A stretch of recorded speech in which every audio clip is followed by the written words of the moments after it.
నా మాటను మన్నించి పుస్తకాలు తీసుకోకుండా పిరమిడ్ ధ్యాన కేంద్రాల దగ్గరకు పోయి కేవలం ఉత్సవాలు జరుపుతున్నాం, పత్రిజీ ధ్యాన మహాయగం బుద్ధ పూర్ణిమ జరుపుతున్నాం, రండి మీకు చేతనైనంత ఈ స్కానర్కు ఈ అకౌంట్కు మాత్రమే కొట్టండి అని చెప్తూ పోవడం అనేది చాలా హర్షించదగ్గ విషయం. మీ టీంకు కృతజ్ఞతలు.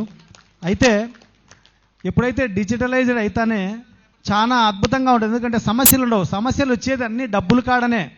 నేను అందరికీ చెప్తున్నా, అన్ని ట్రస్టులకు చెప్తున్నా, అడగండి డబ్బులు, బ్యాంకు ద్వారా అడగండి, క్యాష్ ద్వారా తీసుకోవద్దండి. లాస్ట్కి ఏం చేస్తారంటే ఆ ఫంక్షన్ రోజు కావాలంటే వచ్చింటారు, ఆడ పుస్తకాలు పెట్టుకొని కూర్చోండి, ఎవరైనా డబ్బులు ఉండే వాళ్ళు ఉంటే ఇచ్చిపోతారు. అంతేగాని పుస్తకాలు ఎత్తుకొని భిక్షగాల లెక్క అన్ని ఊర్లకు పోవద్దండి, అది కరెక్ట్ కాదు. ఎందుకంటే పిరమిడ్ ధ్యాన కేంద్రాల దగ్గర మేము చూస్తూ ఉంటాము, ఎంతమంది వస్తూ ఉంటారంటే అంత విసుగు అవుతుంది, రారు. ఈరోజు బుద్ధ పౌర్ణమి ఫస్ట్ టైం ఇక్కడ జరగడం, మరి ఎప్పుడైతే వీళ్ళు భిక్షాటన ఎత్తకుండా ఎవరితో కొంతమందితో ఆ స్కానర్ పెట్టించుకొని స్కానర్ ద్వారా తీసుకున్నారో ఆనందంగా ఇంతమంది నిజంగా అంటే ఊహించలే. దాదాపు ఎంతమంది వచ్చింటారమ్మా? ఈరోజు 3000 మంది పైచిలుకు వచ్చినారని చెప్తున్నారు. నిజంగా హర్షించదగ్గ విషయం. ఎక్కడ భిక్షమెత్తల బుక్కులు కొట్టుకొని. ఇది పిరమిడ్ స్పిరిచువల్ సొసైటీ మూమెంట్లో ఉన్నటువంటి అందరికీ నేను ఒకటే చెప్తున్నా, క్యాష్ తీసుకోవద్దండి. పల్లెలకు పోయి ఇక్కడ తీసుకోండి, నో ప్రాబ్లం. ఎందుకంటే పల్లెలకు పోయి క్యాష్ తీసుకుంటే మీరు పుస్తకాలు ఇస్తున్నారు, ఒక 100 పుస్తకాలు ఇస్తున్నారు, కానీ మీకు తిరిగి 100 పుస్తకాలు వస్తున్నాయా రాదా అనేటువంటి విషయం మీరు ఎవరు గమనించడంలే, ప్రతి ట్రస్ట్ గమనించడంలే. ఎట్లుంటుందంటే పూర్వం ఎవడో ఒకడు దొంగోడు కంకులు కోసుకుంటున్నాడు, నా ఇట్లటోడు పోయి పచ్చివి కదరా అంటే రాళ్ళని మాత్రం గోవిందా అన్నట్టు. అంటే నాకేం నా సొంతానివే, ఏమన్నా దొంగ కంకులు కదా, ఎన్ని వచ్చాయని నేను. అట్లాగా మన వాళ్ళు 100 పుస్తకాలు ఇస్తారు, 20 ఇచ్చినా తీసుకుంటారు, మిగతా 80 వచ్చినాయా లేదా అని చూడడంలే. ఎందుకంటే ఊరికొచ్చే డబ్బు కదా, ఆ విధంగా ఉంది. కాబట్టి దయచేసి పుస్తకాలు ఇవ్వద్దండి, లెక్కాచారం ఫాల్ట్ అవుతుంది, డబ్బు మోసం జరుగుతుంది, అన్యాయం జరుగుతుంది. బ్యాంకు ద్వారా తీసుకుంటే పర్ఫెక్షన్ ఉంటుంది. ఇక్కడ తీసుకోండి, ఎందుకంటే ఇక్కడ తీసుకునేది ఇక్కడిక్కడ ఏం మోసం జరుగుతుంది, జరగదు, నో ప్రాబ్లం. జనరల్గా ఇక్కడ కూడా ఇంకా మన ప్రజలు మారలేదు కాబట్టి ఇక్కడ తీసుకోవచ్చు. మారితే ఇక్కడ కూడా స్కానర్ ద్వారానే తీసుకోవాలి. ఇంకా కొంతకాలానికి అది కూడా మారిపోతుంది. కాబట్టి ముఖ్యంగా నేను పిరమిడ్ స్పిరిచువల్ సొసైటీ మూమెంట్లో, అందుకే నేను నందవరంలో మేనేజింగ్ ట్రస్టీగా ఉంటూ పత్రి సార్తోనే చెప్పినాను, నేను ఎవరిని డబ్బులైతే భిక్షమెత్తను. ఒకటే సిగ్నల్. ఏం సిగ్నల్ ఉంది ఆధ్యాత్మికంగా? నువ్వు ఏం చేస్తే అది అవుతావు. నువ్వు భిక్షమెత్తుకుంటే నా కోసం కాదు కదా, ఎవడి కోసం అన్నా కానీ అయ్యా నీ ఆస్తి అంతా మొత్తం ఇచ్చేసాయి, అప్పుడు అడుక్కో. నీదేమో అట్లే ఇంట్లో పెట్టుకుంటేదే పుణ్యం వస్తుందని పోయేది జనాల దగ్గర పోయి. ఏం నీది, నీకు పుణ్యం వస్తుంది కదా, అంత పుణ్యం అంతా నీకే వస్తుంది కదా, నీది ఏమి 10 కోట్లు 100 కోట్లు 1000 కోట్లు ఉండే నీది ఏంట్రా, ఈకోకుండా వాళ్ళకేం పుణ్యం వస్తుంది, నీకే వస్తుంది కదా. నిజంగా పుణ్యం వస్తుందనే విషయం మీకు తెలిస్తే మీరెందుకు అబద్ధాలు మీరు నమ్మద్దండి. అర్థమైందా?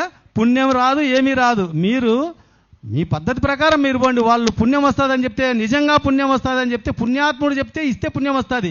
వాళ్ళ డబ్బులు వాళ్ళు పెట్టుకొని ఆచరించకుండా పుణ్యం వస్తుందని చెప్తే మీకు ఎట్లా పుణ్యం వస్తుంది? రాదు. కాబట్టి దయచేసి పిరమిడ్ స్పిరిచువల్ సొసైటీలో మూమెంట్లో ఉన్న వాళ్ళందరికీ చెప్తున్నాను, దయచేసి ఎవరు కూడా ఏ యజ్ఞం ఏ కార్యక్రమం చేసినా పుస్తకాలు తీసుకొని భిక్షగాల లెక్క పోవాకండి, హీనంగా అడుక్కోవకండి. ఎంత శక్తి ఉంటే అంతే పెట్టండి. ఎందుకు అడుక్కుంటారు? కారం అన్నం పెట్టండి. లేకోకుంటే ఎవడు అన్నం కోసం వస్తాడు ఇటుకి? మనమంతా అన్నం కోసం వచ్చినామా? జ్ఞానం కోసం వచ్చినాము. ఉంటే పెడతారు, లేకుంటే అన్నం పెడతారు, లేకుంటే నీళ్ళు తాగిపోతారు, తప్పేముంది? పత్రిజీ ఒకే మాట చెప్పేవాడు, ఇంత ఆవకాయ దొబ్బ రొట్టె ముక్క చాలరా, ఎంత కావాలరా అంటాడు. గురువు మాట వినరా మీరు? ఏ పాటికి పత్రి సార్ చెప్పినారు, ఏ రోజో చెప్పినారు. అసలు కర్తాల్లో ఒకసారి నాకు బాగా గుర్తు, అందరికీ గుర్తు, కర్తాలోళ్ళు ఇప్పుడు ఇక్కడ నుంచి చుట్టుపక్కల కర్తాల చుట్టుపక్కలనే అడగాలి, హైదరాబాద్ చుట్టుపక్కలనే పల్లెలకు పోవద్దండి అని చెప్పినాడు. ఎవరు కూడా ఈ రాయలసీమ జగన్నాథ్ గుట్ట ఇక్కడ నుంచే ఇక్కడ ఈ ప్రాంతంలోనే తీసుకోవాలి. ఎవరైనా మీకు పరిచయస్తులుంటే వాళ్ళ ద్వారా ఇప్పించుకోండి. ధ్యాన కేంద్రాలకు పోయి ధ్యాన కేంద్రాలు ఎంత హీనంగా ఉండాలంటే నేను చూస్తుంటా. నేను ఎప్పుడు కూడా గ్రౌండ్ లేక పోతా ఉంటా. గ్రౌండ్ లేక ఏంది సార్ దిన్నం ఒకరు వస్తారు, యాటికైనా డబ్బులు ఇస్తాం సార్. ఆయమ్మ మానుకుని సార్ దిన్నం డబ్బులు అడుగుతుంటే ఆయపేమంటే ఆయప మానుకున్నాడు సార్ అంటే ఇట్లా మానుకుంటారు. ధ్యానానికి రారింగా. మనకు కావాల్సింది ముఖ్యం ధ్యానం చేసుకోవడానికి డబ్బులతో పని ఏముందయ్యా? నాకు అర్థం కాలే. మనకుంటే కుర్చీలు వేసుకుంటాం, లేకుంటే కింద కూర్చుంటే నొప్పి ఏమన్నా? కుర్చీలు అవసరమా?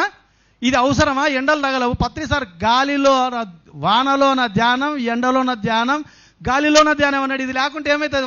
వానలో కూర్చొని ధ్యానం చేద్దాం, ఏమవుతుంది? ఉంటే డబ్బులున్నా వేసుకున్నాం, లేకపోతే ఉత్త కూర్చున్నాము. ఎవరిని ఎత్తగొట్టద్దండి. ఎవరన్నా యాగం చేసినప్పుడు ఇట్లా డేరా లేదనుకో, డేరా వేయలే హే అనాకండి. ఎందుకంటే డేరా లేకుండా కూడా ధ్యానం చేయండి, తప్పేముంది. కాబట్టి ఆర్భాటాలకు పోయి అంగులకు పోయి మీరు అనవసరంగా ప్రజల దగ్గరకు పోయి ప్రజలను ధ్యానం మాస్టర్లను ఇబ్బంది పెట్టద్దండి అని అందరికీ చెప్తున్నాను. భోజనాలు బాగుండాయా అంటారు. ఏం భోజనాలు బాగలేకుండా భోజనాల కోసం వచ్చారా ఇటుకి? నాకు అర్థం కావడంలే. ఎందుకు వస్తారా? వాళ్ళు వచ్చేది జ్ఞానం కోసం వస్తారు. ఎవరో అట్లా సారోళ్ళు జ్ఞానం చెప్తారని జ్ఞానం కోసం వస్తారు, కానీ భోజనాల కోసం వస్తారా? పెడితే తింటారు, అది వేరే విషయం. కాబట్టి భోజనాలకు అంత ప్రిఫరెన్స్ ఇవ్వద్దండి. పత్రి సార్ ఒకసారి తిట్టినాడయ్యా. నేను ఎందుకంటే పత్రి సార్తో 28 సంవత్సరాలు దగ్గరుండి చూసినాను. నేను కూడా దెబ్బలు తిన్నాను. నీళ్లు లేవంటే ఒక్క పూట నీళ్ళు లేకుంటే చస్తావురా నా కొడక అని పెద్ద కట్టె తీసుకొని 150 మందిని కొట్టినాడు ఆ రోజు. తెలుసో లేదో శ్రీశైలం ట్రెక్కింగ్లో. భోజనాలు లేవు, అన్నం లేదు, ఒక్క రోజు భోజనం లేకుంటే చస్తారా నా కొడకలా అని బుద్ధి పుట్టినట్లు కొట్టినాడు. కాబట్టి ఆధ్యాత్మికవాదికి, నిజమైన ఆధ్యాత్మికవాదికి భోజనం అవసరం లేదు. హిమాలయాలకు పోతే ఇంత పిండి ఇచ్చి నీళ్ళు ఇస్తారు, కలుపుకొని తినంటారు. భోజనంతో పనే ఉంది. ఉంటే పెడదాం. మనం ఎట్లంటే భౌతిక ప్రపంచవాదుల మాదిరైనాం. వీళ్ళు జగన్నాథ్ గట్టోళ్ళు బ్రహ్మాండంగా అన్నం పెట్టినారంట, మనం పెడదాం. ఈడ మాధవి కూతురు పెళ్లికి బ్రహ్మాండంగా 20 రకాల వంటలు చేసింది, నేను 40 రకాలు పెడతా. 40 రకాల్లో 2 తింటారు, 40 వారేస్తారు, 30. అవసరమా? ఏదో కొంచెం మనకు చేతనంత పెడదాం. కాబట్టి దయచేసి పిరమిడ్ స్పిరిచువల్ సొసైటీ మూమెంట్లో ఉన్న వాళ్ళందరికీ చెప్తున్నాను, అన్నానికి ప్రాధాన్యత కాదు, నీటికి ప్రాధాన్యత ఇవ్వాలా, నీరందే అవసరము. తర్వాత ధ్యానానికి ప్రాధాన్యత ఇవ్వాలా, జ్ఞానానికి ప్రాధాన్యత ఇవ్వాలా, వసతులకు కూడా ప్రాధాన్యత అవసరం లేదు. ఉన్న కాటికి వసతి సర్దుకొని పోవాలి. పత్రిజీ డొక్కు జీపులో పోయినాడు, లారీలో వచ్చినాడు గుంటూరుకి, ధర్మవరానికి. ఒకసారి ధర్మవరానికి రావాలంటే ఆయనకి ఏమి బస్సులు స్ట్రైక్ అయితే లారీలో వచ్చినాడు ధర్మవరానికి. టైం చెప్పినాడు. లారీలో ఎందుకు వస్తాడు ఆయన? ఎవడోడు సిగ్గుతమంతంగా కారు ఉంటే పంపిస్తారు. ఈరోజు క్లాసులు చెప్పేవాళ్ళు కారు పంపిస్తే వస్తా లేకుంటలేరా అంటున్నాడు పెద్దోళ్ళు కొంతమంది. కానీ ఆయన లారీలో వచ్చినాడు. నేను స్వయంగా కదిరికి తీసిపోయి జీప్ పంపిస్తాను సార్, ఈ జీప్ ఇట్లా పోండి సార్ అంటే, వద్దురా పిచ్చోడా, నేను బస్సులో పోతా, నాకొక్కనికి జీప్ ఎందుకురా, మీరందరూ జీపులో ఉండని. సీట్లు లేకుండా నేను పోతానని చెప్పి తిరుపతికి పోయినాడు కదిరి నుంచి. ఆయన మహానుభావుని అనుసరించడమే మనం. ఆయనను పూజించడం కాదు, జై పత్రిజీ అనడం కాదు ముఖ్యం. ఆయన ఏం చెప్పినాడో అవి పాటించడం ముఖ్యం. అందరికీ గుర్తుపెట్టుకోండి. ఇది పిరమిడ్ స్పిరిచువల్ సొసైటీ మూమెంట్ యొక్క ముఖ్య ఉద్దేశము. అంతే. Thank you.